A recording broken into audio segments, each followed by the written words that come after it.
Why are the people who understand the system the best the same people quietly walking away from it? A hedge fund manager who made $40 million last year now lives in a cabin in Montana with no internet. A Silicon Valley engineer who built the algorithms tracking your every move now grows vegetables in rural Oregon. A corporate lawyer who defended Fortune 500 companies for 2 decades now lives in a van, traveling between national parks. These aren't failures. These aren't burnout stories. These are insiders. People who saw behind the curtain and decided the price of staying was too high. So the question isn't why they're leaving. The real question is, what did they figure out that you haven't yet? To understand this, we have to go back, not to Silicon Valley, not to Wall Street, to 1946. The war was over. Soldiers were coming home. Factories that once built tanks and bombers were suddenly silent. America faced a terrifying problem. People already had what they needed, and if people stop buying, the machine stops. So something changed.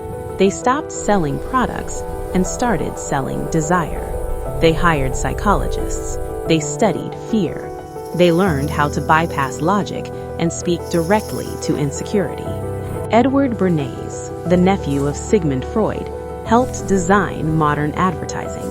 They didn't call it propaganda. They called it public relations. And it worked.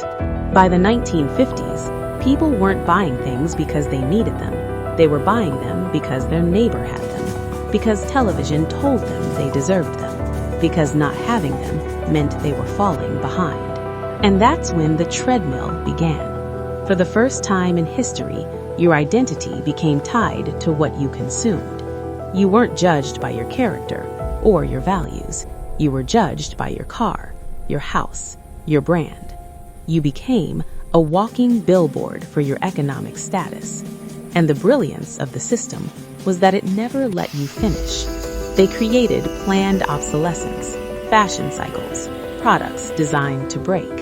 Last year's model became shameful. The finish line kept moving, and you kept running.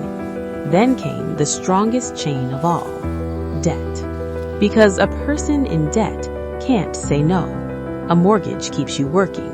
Car payments keep you compliant. Student loans keep you trapped.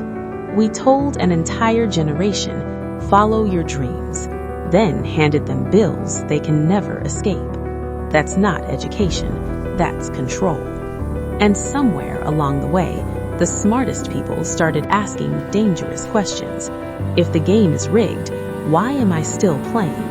If success means stress, sickness, and sacrifice, what exactly am I winning? There's a moment everyone recognizes. You're sitting in traffic. Your phone won't stop buzzing. You're late again. You look around. Same cars, same faces, same empty eyes. And for just 1 second, you think, is this it? Most people push that thought away because mortgages don't allow philosophy. Debt doesn't allow reflection. But some people don't push it away. And once you really see it, you can't unsee it. Over 2,000 years ago, there was a man named Diogenes. He owned nothing, wanted nothing. When Alexander the Great offered him anything he desired, Diogenes said, "Move, you're blocking my sun."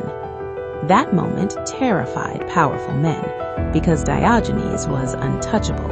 He had discovered the most dangerous truth of all.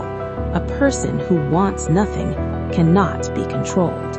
The system is designed to make sure you never become that person. It fills you with wants, with fear, with insecurity, because a satisfied person stops consuming, and the machine needs you hungry. The people walking away did the math. Not money, time. They realized every purchase costs hours of life, so they simplified, they downsized, they stepped off the treadmill, and they discovered something shocking. Freedom isn't expensive. Prison is. This isn't a movement yet, but it's growing. More people are waking up. More people are asking better questions. Not how do I make more money, but how do I need less? The people walking away aren't special. They just asked one question: is this it? And they didn't like the answer, so they changed it. And the real question is,